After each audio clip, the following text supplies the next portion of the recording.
BTR गोरोबथानि सागानगिरि सा-10 थान्दै हान्जाया गोदान दिल्लीयाव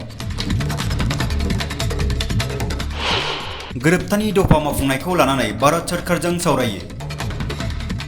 थांनाय 26 जुन खालारखालि नर्थ ब्लक गोदान दिल्लीयाव भारत सरकार MHA सा सानजा जुथाइ मावख'गिरि श्री नीरज के.आर. बंसत, IAS लेङाइ मावख'गिरि MHA NR मिनज आरो आसाम सरकारनि मावख'गिरि नखर बिफान पार्थ मजुमदार ADGP हिरेन नाथ, गाहाय मावख'गिरि BTC अकादिपजों बर' गोरोबथा 2020 नि दफाफोरखौ मावफुंनायनि सायाव मोनथाम बाहागोआरि नायसंनाय जथुम्मा जानानै थाङो।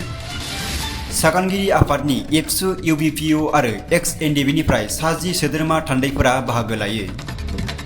बे सावरायनाय हाबाफारियाव सनितपुर, बिश्वनाथ आरो बिटिआरनि खोला बाहागोनिफ्राय गोबां बर' गामिफोरखौ सोफादेरनाय, कार्बि आंलंआव थाग्रा बर' कसारीखौ ST हान्जानि थामोनथा होनाय,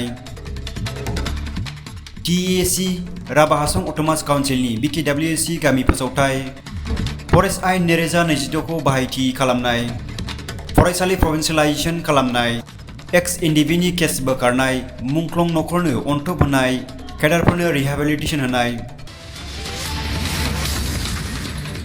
आसाम पुलिस, आर्मी, पेरामिलिटारि बायदिफोराव साख्रि थिसनथाय, 1500 कौटि रांनि जुनिया जौगाथाय पेकेज, NIT, NARIMS, मिरुआरि मुलुगसोलोंसालि, ट्राइबेल मुलुगसोलोंसालि केम्पास, स्पर्ट्स एकाडेमि बायदि बायदि गायसंनाय। बे गोनांथार आयदाफोरखौ लानानै सावरायनाय जायो आरो गोख्रै मावफुंनायाव जर होनाय जादों होनना थान्दै हान्जाया खौरां बिजोङाव फोरमायो। एबसुआ 2026 मायथाइनि सिगां गोरोबथानि दफाफोरखौ मावफुंनो खावलायो, नङाब्ला सुबुंखुंथायारि नारसिननाय आरो जागोरखांनायखौ लानो गोनां जागोन होनना एबसुनि आफादगिरि दिपेन बर'आ खौरां बिजोङाव फोरमायो।